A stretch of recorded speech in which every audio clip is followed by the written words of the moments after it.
Subscription کے button کو دبائیے اور ساتھ بیل آئیکن پر کلک کیجیے تاکہ آپ کو تمام ویڈیو فوراً مل سکیں۔ اس ویڈیو پسند آنے کی صورت میں اسے لائک، کمنٹ اور شیئر کرنا مت بھولیں۔ سلطان نور الدین محمود زنگی ایک ولی صفت حکمران تھے۔ ان کی حکومت میں رقص و سرود اور شراب نوشی ممنوع تھی۔ اگر کچھ عمرہ بادہ کشی کرتے بھی ہوں گے تو اپنے تہخانوں میں چھپ کر، پھر بھی اگر کوئی بااثر شخص اس لعنت میں مبتلا ہوتا اور اس کی بدکاری کا راز فاش ہو جاتا، سلطان نور الدین زنگی اس کے عہدہ منصب کا خیال کیے بغیر سرعام کوڑے لگواتے۔ اگر سلطانی عادل کو کوئی شوق تھا تو بس شعر و شاعری کا، اور شاعری بھی ایسی کہ مسلمانوں کے خون کو گرماتی رہے اور ان کی اخلاقی تربیت کرتی رہے۔ ہرکلہ سلطان نور الدین زنگی کا درباری شاعر تھا، بڑے پر اثر اور انقلابی شعر کہنے والا۔ جب سلطان عادل یوسف کو خلعت خاص پہنا چکے تو شاعر ہرکلہ اپنی نشست پر کھڑا ہوا اور اس نے بڑے پرسوز لہجے میں یہ دو اشعار پڑھے۔ جس طرح اللہ تعالیٰ نے اپنی قدرت بے پناہ کتاب حضرت یوسف علیہ السلام کو اندھے کنویں میں محفوظ رکھا اور ان کے بھائیوں کی فتنہ گرانہ چالوں کو ناکام بنا دیا، اسی طرح پروردگار عالم نے ہمارے یوسف کے چاروں طرف بھی اپنے کرم کا حصار کھینچ دیا تھا اور وہ زلزلے کی تباہ کاریوں سے امان میں رہا۔ میری دعا بھی ہے اور مجھے یقین بھی ہے کہ معبود حقیقی آئندہ بھی اسی طرح یوسف کو حاسدوں کی نظر بد اور زمانے کی شرانگیزیوں سے محفوظ رکھے گا۔ پھر کچھ دن بعد ہی شاعر ہرکلہ کی دعا عالم اسباب میں ظاہر ہو گئی۔ امیر راشد بن عبداللہ ایک دن اپنے گھوڑے پر سوار جا رہا تھا اور اس وقت گھوڑا اپنی پوری رفتار میں تھا کہ یکایک گھوڑے نے ٹھوکر کھائی اور وہ عمدے منہ گر پڑا۔ امیر راشد بن عبداللہ ذہنی طور پر اس حادثے کے لیے تیار نہیں تھا، اس لیے گھوڑے کی لگامیں اس کے ہاتھ سے چھوٹ گئیں اور وہ دور جا گرا۔ گرتے وقت راشد بن عبداللہ کا سر ایک بھاری پتھر سے ٹکرایا۔ ضرب اتنی شدید تھی کہ اس کی سر کی ہڈیاں ٹوٹ گئیں اور دماغ باہر نکل آیا۔ دوسرے امیر فواد بن کعب کو اس کے غلام نے سوتے میں قتل کر دیا۔ امیر فواد بن کعب ایک انتہائی ظالم اور اذیت پسند انسان تھا۔ معمولی غلطیوں پر اپنے غلام رملہ کو سخت سزائیں دیتا تھا اور اس پر بہت زیادہ تشدد کرتا تھا۔ آخر اس مسلسل عذاب سے نجات حاصل کرنے کے لیے فواد بن کعب کو اس وقت قتل کر دیا جب وہ گہری نیند سویا ہوا تھا۔ تیسرا امیر عمیر بن مروان یکایک اپنا ذہنی توازن کھو بیٹھا۔ سلطانی طبیبوں نے اس کا بہت علاج کیا مگر عمیر بن مروان کی طبیعت روز بروز بگڑتی گئی، یہاں تک کہ شام کے ہر بڑے طبیب نے اسے لا علاج قرار دے دیا۔ اور پھر ایک دن عمیر بن مروان کے پیروں میں بھاری زنجیریں ڈال دی گئیں اور وہ مکمل طور پر پاگل ہو چکا تھا۔ امیر ابن مرکوم جو یوسف کے خلاف سازش کرنے والا پہلا شخص تھا، پہلے ہی معتوب و مفلس ہو چکا تھا۔ اب اچانک اس پر جزام کا حملہ ہوا تھا اور وہ تصویر عبرت بن کر رہ گیا تھا۔ اگرچہ ان چاروں واقعات کو محض اتفاق سمجھا گیا لیکن در حقیقت یہ ان بدکار امراء کے اعمال کی سزا تھی جو اس وقت ظاہر ہوئی جب ان لوگوں نے یوسف کے خلاف ریشہ دوانیاں شروع کی۔ امیر ابن مرکوم کی تہمت رازی اور زلزلے کی تباہ کاری سے محفوظ رہنے کے بعد شام کے باخبر اور دوراندیش لوگوں نے سمجھ لیا تھا کہ یوسف کوئی غیر معمولی نوجوان ہے۔ یوسف کی باحفاظت واپسی اور خلعت خاص سے نوازے جانے کے بعد شاریہ کی خوشی کا کوئی ٹھکانہ نہیں رہا تھا۔ وہ نجم الدین ایوب کے سامنے بار بار اپنا ایک ہی جملہ دہراتی تھی، بابا میں نے آپ سے کہا تھا نا کہ یوسف مجھ سے ملے بغیر نہیں جا سکتا۔ جب یوسف نے شاریہ کی بات سنی تو وہ باپ کے سامنے خاموش رہا، لیکن تنہائی میں اس نے اپنی ماں زبیدہ سے پوچھا، امی محترم شاریہ کیا کہتی ہے؟ زبیدہ نے بڑی محبت سے اپنے بیٹی کو اس واقعے کی تفصیل بتاتے ہوئے کہا، میرے بچے جب تمہاری موت کی خبر شام کے گلی کوچے میں عام ہو گئی تھی تو بس عزیزوں اور شناساؤں میں یہی ایک لڑکی تھی جسے تمہاری موت کا یقین نہیں آیا تھا۔ سرکاری کارندوں کی اطلاعات سن کر کچھ دیر کے لیے میں بھی مایوس ہو گئی تھی مگر شاریہ کی یقین میں ذرا برابر بھی کمی نہیں آئی تھی۔ وہ مجھ سے اور تمہارے باپ سے یہی کہتی تھی کہ یوسف اس سے ملے بغیر نہیں جا سکتا۔ والدہ کی بات سن کر یوسف گہری سوچ میں ڈوب گیا۔ روز و شب کی معمولات جاری تھے، ان میں کوئی نمایاں فرق نہیں آیا تھا مگر شاریہ کے رویے میں ایک بڑی تبدیلی آ گئی تھی۔ وہ پہلے کبھی کبھی نجم الدین ایوب کے گھر آتی تھی لیکن زلزلے کے واقعے کے بعد شاریہ نے بلا نوا آنا شروع کر دیا تھا۔ وہ کچھ دیر تک اہل خانہ کے ساتھ رہتی، وہ یوسف کے کمرے میں جاتی، چند لمحوں تک کھوئی کھوئی نظروں سے یوسف کے چہرے کو دیکھتی رہتی اور یہ دعا دیکھ کر چلی جاتی، یوسف اللہ میری سانسیں بھی تم کو بخش دے۔ اگرچہ شاریہ اپنے جذبات کا اظہار کرنے میں بڑی احتیاط برتتی تھی لیکن ایک اتفاق سے نجم الدین ایوب نے شاریہ کی بات سن لی۔ پھر جب وہ چلی گئی تو نجم الدین ایوب نے اپنی بیوی اور بیٹے کو تنہائی میں طلب کر کے کہا، یہ کنیز یہاں روزانہ کیوں آتی ہے؟ نجم الدین ایوب نے اپنی بیوی کو مخاطب کرتے ہوئے کہا، اس کے لہجے میں ہلکی سی سختی تھی، وہ بے ماں باپ کی بچی ہے۔ شاریہ کے لیے زبیدہ کے لہجے سے گہری ہمدردی اور کسی حد تک محبت بھی جھلک رہی تھی۔ وہ اپنے احساس جرم کی شدت کم کرنے کے لیے ہمارے گھر آئی تھی اور پھر اس نے کبھی کبھی آنے کے لیے آپ سے اجازت بھی طلب کی تھی۔ زبیدہ نے شاریہ کی صفائی پیش کرتے ہوئے کہا، میں نے اسے کبھی کبھی آنے کی اجازت دی تھی۔ نجم الدین ایوب کا لہجہ مزید سخت ہو گیا تھا، اور اب میں اس اجازت نامے کو منسوخ کرتا ہوں۔ شاریہ سے کھلے لفظوں میں کہہ دیا جائے کہ آئندہ وہ ہمارے گھر میں داخل نہ ہو۔ شوہر کا حکم سن کر زبیدہ اور یوسف دونوں حیران رہ گئے۔ پھر جب کچھ دیر بعد حیرت و سکوت کی یہ کیفیت زائل ہوئی تو زبیدہ نے نجم الدین ایوب سے پوچھا، آخر آپ کو یہ نیا حکم صادر کرنے کی ضرورت کیوں پیش آئی؟ وہ بے سہارا اور معصوم بچی جو ہمارے اہل خانہ کی طرح ہے، اس پر کسی وجہ کے بغیر گھر کے دروازے کیسے بند کیے جا سکتے ہیں؟ مجھ میں اتنی اخلاقی جرت نہیں کہ شاریہ کو یہاں آنے سے روک دوں۔ آپ نادانوں کم نظر ہیں۔ بیوی کی بات سن کر نجم الدین ایوب کے چہرے پر ناگواری کا گہرا رنگ ابھر آیا تھا۔ شاریہ بے سہارا تو ہو سکتی ہے لیکن وہ معصوم ہرگز نہیں۔ میں آپ کی بات سمجھنے سے قاصر ہوں۔ زبیدہ کی حیرت میں بھی مزید اضافہ ہو گیا تھا۔ یوسف صلاح الدین بظاہر خاموش تھا، مگر باپ کی باتوں نے اس کے ذہن کو بھی بری طرح الجھا کر رکھ دیا تھا۔ اپنے جرم پر ندامت کا اظہار کرنا تو صرف ایک بہانہ ہے۔ نجم الدین ایوب نے سخت لہجہ اختیار کرتے ہوئے کہا، وہ معصوم نہیں، ایک شاطر کنیز ہے۔ میں نے اس کی گفتگو سنی ہے، وہ یوسف کو یوسف کہہ کر پکارتی ہے، اس کی یہ بتکلفی کسی اور ہی طرف اشارہ کرتی ہے۔ بابا محترم، شاریہ میری ہم عمر ہے، پھر اس میں کیا مذائقہ ہے؟ اس گفتگو کے دوران میں یوسف نے پہلی بار لب کشائی کی۔ تم ایک سپہ سالار اور معزز خاندان کے فرد ہو۔ نجم الدین ایوب کے لہجے سے نسلی تفاخر اور جاہ و منصب کا غرور جھلکنے لگا تھا۔ اور شاریہ کیا ہے؟ ایک مطلوب اور بدکار امیر کی کنیز۔ پھر وہ حفظ مراتب کا خیال کیوں نہیں رکھتی؟ یوسف کو اس طرح مخاطب کرتی ہے جیسے میرا بیٹا اس کا ہم مرتبہ اور ہم منصب ہے۔ زبیدہ کے پاس شوہر کے اس سوال کا کوئی جواب نہیں تھا۔ وہ الجھے ہوئے انداز میں نجم الدین ایوب کی طرف دیکھ رہی تھی۔ اس بے تکلفی کے پیچھے اس کی بدنیتی پوشیدہ ہے۔ نجم الدین ایوب نے اپنی بات جاری رکھتے ہوئے کہا، وہ ہم لوگوں سے نہیں، صرف یوسف سے ملنے آتی ہے۔ بابا محترم، میں نے آج تک شاریہ کی کوئی ناشائستہ حرکت نہیں دیکھی۔ یوسف نے بڑے ادب کے ساتھ عرض کیا، میرے بیٹے، ابھی تمہارا مشاہدہ بہت کمزور ہے۔ خدا تمہیں زمانے کے سرد و گرم اور دشمن کی چالوں سے محفوظ رکھے۔ نجم الدین ایوب نے نرم لہجے میں کہا، جب وہ ابن مرقوم کے کہنے پر تمہیں ایک بار سرے دربار رسوا کر سکتی ہے تو پھر اس کا کیا بھروسہ؟ کوئی دوسرا امیر ہماری خاندانی عزت کی گھات میں ہو سکتا ہے۔ بے شمار حاسدین ہیں، وہ کسی کی بھی اعلیٰ بن سکتی ہے۔ نجم الدین ایوب ایک زمانہ آشنا اور انتہائی تجربہ کار شخص تھا۔ اس نے دبے لفظوں میں بیوی اور بیٹے کو ممکنہ خطرات سے آگاہ کر دیا تھا۔ اس کی نظر میں ترکی نژاد کنیز شاریہ کا بے پناہ حسن ہی سب سے بڑا خطرہ تھا۔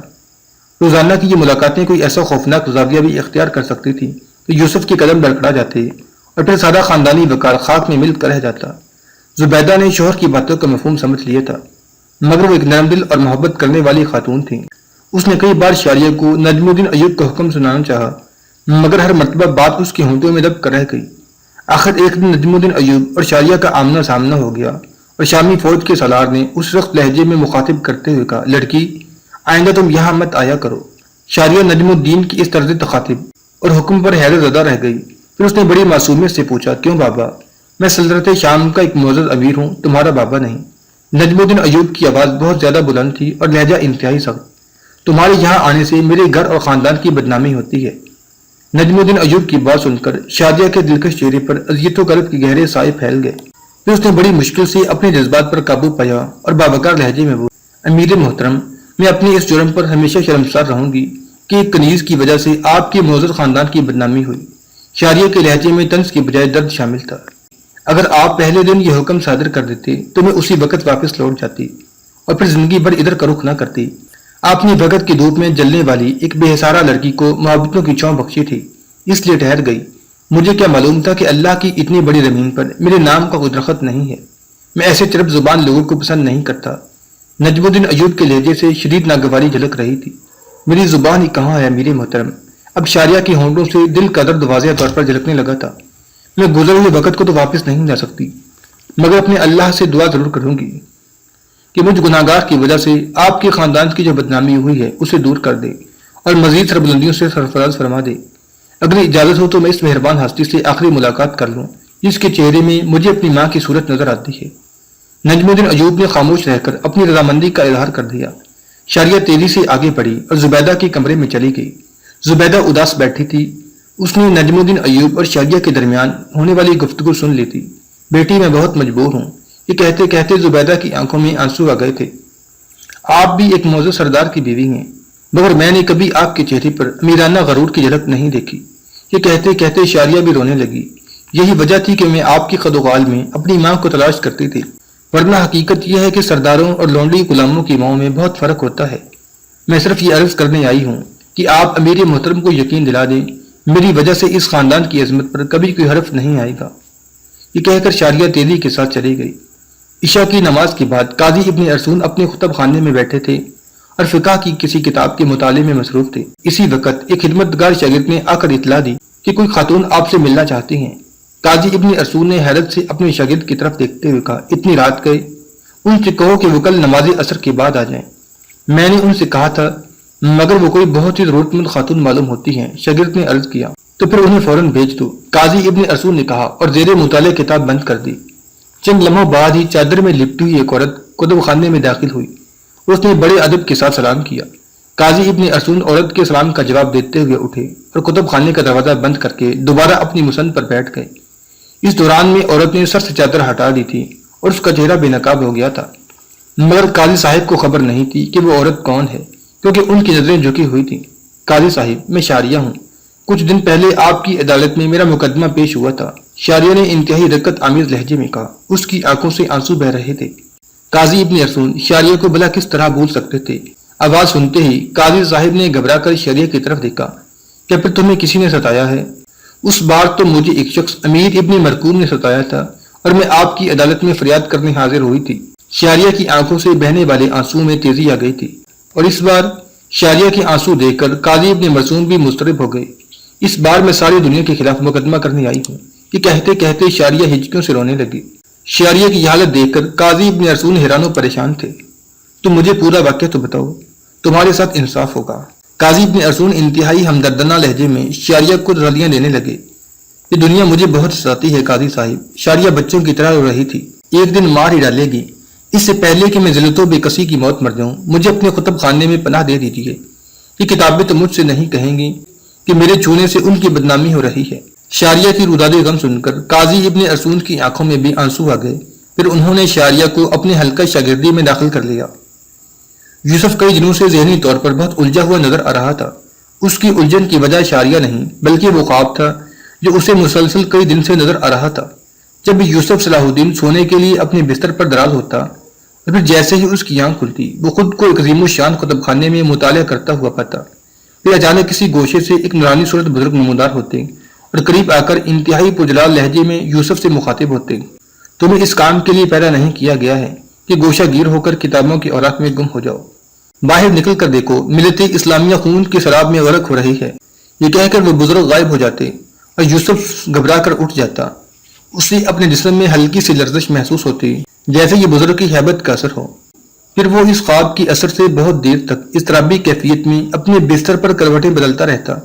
صبح ہوتے ہی یوسف دنیا کی ہنگامہ خیزیوں میں گم ہو کر رات کے خواب کا بھول جاتا، مگر جب دوسری رات آتی تو اس کی آنکھ لگتی تو پھر خواب میں وہی بزرگ نظر آتے اور وہی مخصوص کلمات ادا کر کے غائب ہو جاتے۔ یوسف بزرگ کو پہچاننے اور ان کے الفاظ کا مفہوم سمجھنے سے قاصر تھا۔ پھر جب ایک ہی خواب بلا ناغہ نظر آنے لگا تو یوسف اپنے استاد گرامی قاضی ابن ارسون کی خدمت میں حاضر ہوا اور اپنا پورا خواب بے کم و کاست بیان کر دیا۔ خواب سننے کے بعد قاضی ابن ارسون نے یوسف سے پوچھا، تم اپنے خواب کا کوئی حصہ بھول تو نہیں رہے ہو، یا تم نے اپنی طرف سے کوئی خواب میں اضافہ تو نہیں کر دیا ہے؟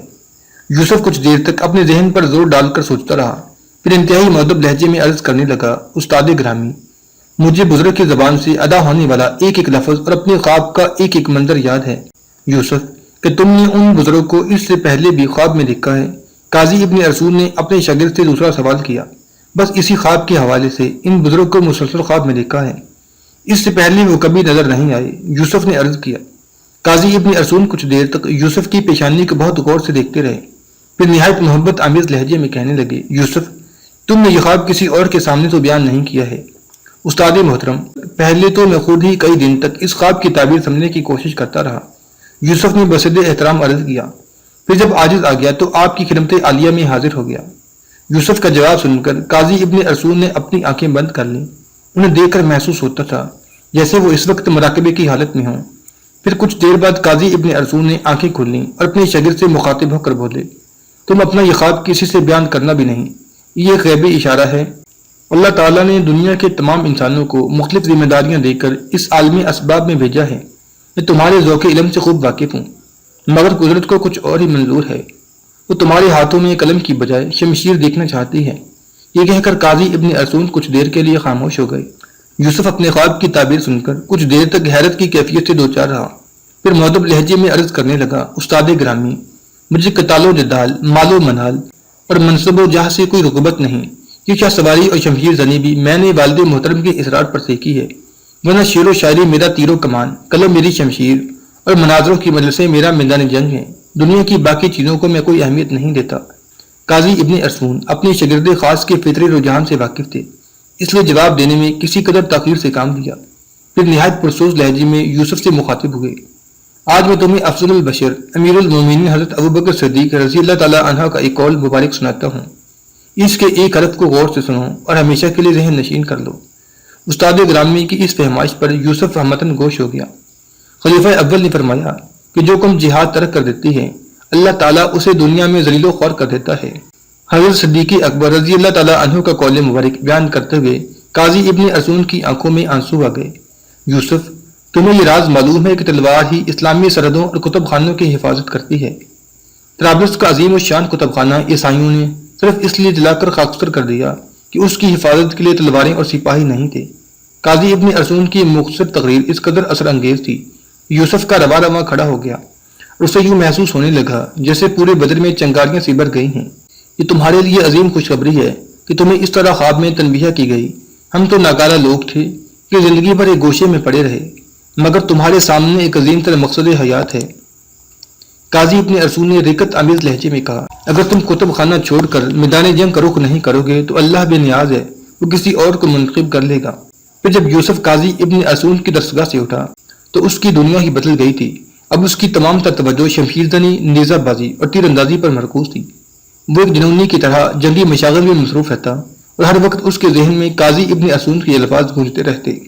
طرابلس کا کتب خانہ عیسائیوں نے صرف اس لیے جلا کر خاکستر کر دیا کہ اس کی حفاظت کے لیے مسلمانوں کے پاس تلواریں اور سپاہی نہیں تھے۔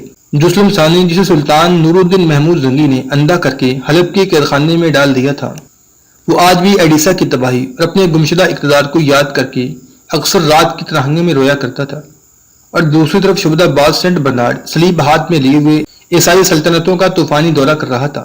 پہلے اس نے ایڈیسا کی بربادی کا مرثیہ پڑھ کر شاہ فرانس لوئس ہفتم کو صلیبی جنگ کے لیے آمادہ کیا، پھر وہ فریاد و فغاں اور سینہ کو بھی کرتا ہوا جرمنی کے شہنشاہ کانرڈ سوم کے دربار میں پہنچا اور اسے مقدس جنگ میں شامل ہونے کی ترغیب دی۔ آج بھی ساری عیسائی دنیا صلیبی جنگوں کو کروسیڈ کے نام سے پکارتی ہے، جس کا مطلب ہے مقدس جنگ۔ جب سینٹ برنارڈ نے شہنشاہ جرمنی کانرڈ سوم کے سامنے صلیبی جنگ میں شمولیت کا ذکر کیا تو اس نے ٹالنے کے انداز میں کہا، میں انسانی خون بہانے کے بجائے امن و سلامتی کو ترجیح دیتا ہوں۔ شہنشاہ جرمنی کو ہاتھ سے نکلتا دیکھ کر ایک شبدہ باز سینٹ برنارڈ کچھ دیر کے لیے گھبرا گیا، مگر پھر فوراً ہی اس کے فتنہ گر دماغ نے ایک نئی چال چلی۔ بے شک انسانی خون بہانا عیسائی تعلیمات کے منافی ہے، مگر چند روز پہلے یسوع مسیح میرے خواب میں تشریف لائے تھے اور مجھ سے فرمایا تھا کہ شہنشاہ کانرڈ کو میرا سلام اور پیغام پہنچا دو۔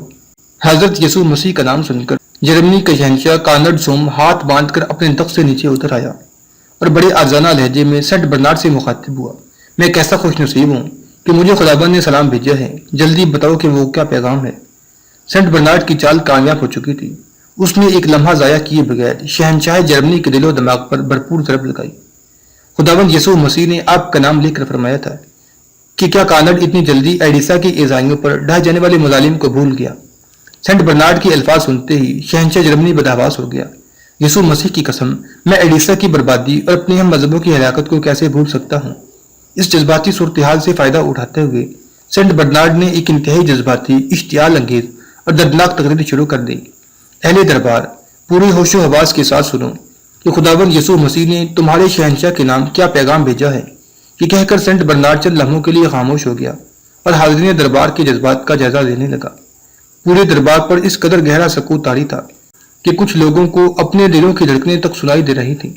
دربار کی پوری فضا کو اپنے حق میں سازگار پا کر سینٹ برنارڈ نے انتہائی دردناک لہجے میں شہنشاہ جرمنی کانرڈ سوم کو مخاطب کرتے ہوئے کہا، خداوند یسوع مسیح کا فرمان ہے کہ آج مسلمانوں کی خونریزی عیسائیوں کے لیے افضل ترین عبادت ہے، اور جو خون بہانے کی طاقت نہیں رکھتا وہ صلیبی سپاہیوں کے لیے بے دریغ زر و مال خرچ کرے تاکہ ہمارے فوجی بہترین ہتھیاروں سے مسلح ہو سکیں، اور جو انتہائی مفلس ہیں وہ دن رات گرجاؤں میں صلیبیوں کی فتح و نصرت کے لیے دعائیں کریں ابھی سینٹ برنارڈ کی تقریر جاری تھی کہ تمام درباری جوش جذبات میں چیخنے لگے، صلیب کی حفاظت کے لیے ہمارے جان و مال، گھر بار اور عزت و ناموس سب کچھ حاضر ہے۔ سینٹ برنارڈ بڑی عیارانہ خاموشی سے درباریوں کے پرجوش نعرے سنتا رہا۔ پھر جب یہ شور ختم ہوا تو اس کذاب جادوگر نے شہنشاہ جرمنی اور اس کے درباریوں پر آخری ضرب لگاتے ہوئے کہا، اور خداوند یسوع مسیح کے آخری الفاظ بھی سن لو کہ جو شخص بھی اس مقدس جنگ میں شریک ہونے سے گریز کرے گا وہ عیسائیت سے خارج ہو جائے گا، پھر اس کی کم سے کم یہ سزا ہوگی کہ آسمانی قہر نازل ہوگا اور پوری بستی مٹا دی جائے گی۔ سینٹ برنارڈ نے اپنے پیغمبر حضرت عیسیٰ علیہ السلام کی ذات مقدس سے ایک بہت بڑا جھوٹ منسوب کر کے شہنشاہ جرمنی کانرڈ سوم اور اس کے معزز درباریوں کو شیشے میں اتار لیا تھا۔ سینٹ برنارڈ کی تقریر ختم ہونے کے بعد شہنشاہ جرمنی دوبارہ اپنے تخت پر بیٹھ گیا۔ اب اس کا سفید چہرہ شدت جذبات سے سرخ ہو رہا تھا۔ پھر اس نے قریب رکھی ہوئی اپنی مرصع تلوار اٹھائی جس کے دستے پر انتہائی قیمتی پتھر، یاقوت، پکھراج اور الماس جڑے ہوئے تھے۔ کریم توہم پرستوں کا عقیدہ تھا کہ ان پتھروں سے آراستہ تلوار جس شخص کے ہاتھ میں ہوگی تو میدان جنگ میں اپنے دشمنوں پر غالب رہے گا۔ شہنشاہ جرمنی کانرڈ سوم نے اپنی شمشیر کو بے نیام کیا، پھر اسے ہوا میں لہراتے ہوئے حاضرین دربار سے مخاطب ہوا، یہ شمشیر دنیا کے تمام عیسائیوں کی محافظ ہے۔ جرمنی کے گوشے گوشے میں میرا پیغام پہنچا دو کہ آج سے ہر صلیبی پر عیش و عشرت حرام ہے۔ ہر شخص جو تلوار کا بوجھ اٹھانے کی صلاحیت رکھتا ہے وہ اپنا گھر اور عشرت قدا چھوڑ کر میدان جنگ کا رخ کرے، اور جو پیشہ ور سپاہی ہے وہ یسوع مسیح کی قسم کھائے کہ جب تک ایڈیسا کی شکست کا انتقام نہیں لے گا اور مسلمانوں کے خون سے اپنی شمشیر کی پیاس نہیں بجھائے گا، چین کی نیند نہیں سوئے گا۔ شہنشاہ جرمنی کی جذباتی تقریر نے اہل دربار کے سینوں میں آگ لگا دی۔ پھر ان درباریوں نے اس آگ کو اتنی ہوا دی کہ پورا جرمنی شعلوں کی لپیٹ میں آ گیا۔ شہنشاہ فرانس لوئی سفتم پہلے ہی مسلمانوں سے انتقام لینے کی قسم کھا چکا تھا۔ پھر کچھ دنوں میں جرمنی اور فرانس کے گوشے گوشے سے صلیبی جنونیوں کا سیلاب امڑ آیا۔ شبدہ باز سینٹ برنارڈ نے اسی پر اکتفا نہیں کیا، وہ جرمنی کے رئیسوں اور سرمایہ داروں سے فردن فردن ملا اور اس نے امرائے جرمنی کے سامنے شعلہ بار تقریریں کی۔ میرے ہم عقیدہ بھائیوں، ذرا اس قیامت خیز صورتحال پر غور کرو جب صحرا نشین عرب پورے اور یورپ پر چھا جائیں گے، پھر تمہارے جوان اور بوڑھے قتل کر دیے جائیں گے اور تمہاری خوبصورت بیٹیاں ان وحشیوں کی خوراک ہوں گی، یہ سارے خزانے لوٹ لیے جائیں گے، تمہارے زخمی پیروں میں زنجیر غلامی ہوگی اور ہاتھوں میں کاسہ گدائی۔ یسوع مسیح کی قسم، میں تو اس وقت کا تصور کر کے ہی کام جاتا ہوں اور خداوند خدا کی پناہ مانگنے لگتا ہوں۔ یہ کہتے کہتے اس جادوگر کی آنکھوں سے جھوٹے آنسو بھی بہنے لگے۔ سینٹ برنارڈ کی یہ جذباتی کیفیت دیکھ کر امرائے جرمنی بھی شدت جذبات سے رو پڑے۔ پھر ایک ایک امیر اور سردار نے سینٹ برنارڈ کے ہاتھ پر ہاتھ رکھ کر حلف اٹھایا، ہمارے سارے وسائل مقدس جنگ کے لیے وقف ہے، ہمیں بتائیے کہ ہم صلیب کی حفاظت کے لیے کیا کر سکتے ہیں۔ شبدہ باز برنارڈ اسی لمحے کے انتظار میں تھا۔ جنگ میں فتح حاصل کرنے کے لیے افرادی قوت، ہتھیاروں اور گھوڑوں کی ضرورت ہوتی ہے۔ سینٹ برنارڈ نے امرائے جرمنی کی اس جذباتی کیفیت سے فائدہ اٹھاتے ہوئے کہا، ہمارے پاس وسائل کی جس قدر کثرت ہوگی ہمیں اسی قدر غلبہ حاصل ہوگا۔ پھر دیکھتے ہی دیکھتے شمشیروں، تیروں، نیزوں اور کمانوں کے انبار لگ گئے۔ جس طرف بھی نظر اٹھتی تھی اعلیٰ نسل کے گھوڑوں کی قطاریں دکھائی دیتی تھی۔ غاروں کے زمانے سے ایٹمی دور تک بے شمار جنگیں لڑی گئیں، مگر اس صلیبی جنگ کی منفرد اور نمایاں خصوصیت یہ تھی کہ مسلمانوں سے ایڈیسا کی شکست کا انتقام لینے کے لیے صلیب بردار عیسائی عورتوں کا بھی ایک لشکر تشکیل دیا گیا تھا۔ اس نسوانی فوج میں 50,000 کے قریب خواتین شامل تھیں جنہیں چند ماہ تک شمشیر زنی اور شاہ سواری کی تربیت دی گئی تھی، اور سب سے عجیب پہلو یہ تھا کہ خواتین کے اس لشکر میں ہزاروں طوائفیں بھی شریک تھیں۔ شہنشاہ فرانس لوئی سفتم کی بیوی ملکہ ایلیزاس نسوانی فوج کی قیادت کر رہی تھی۔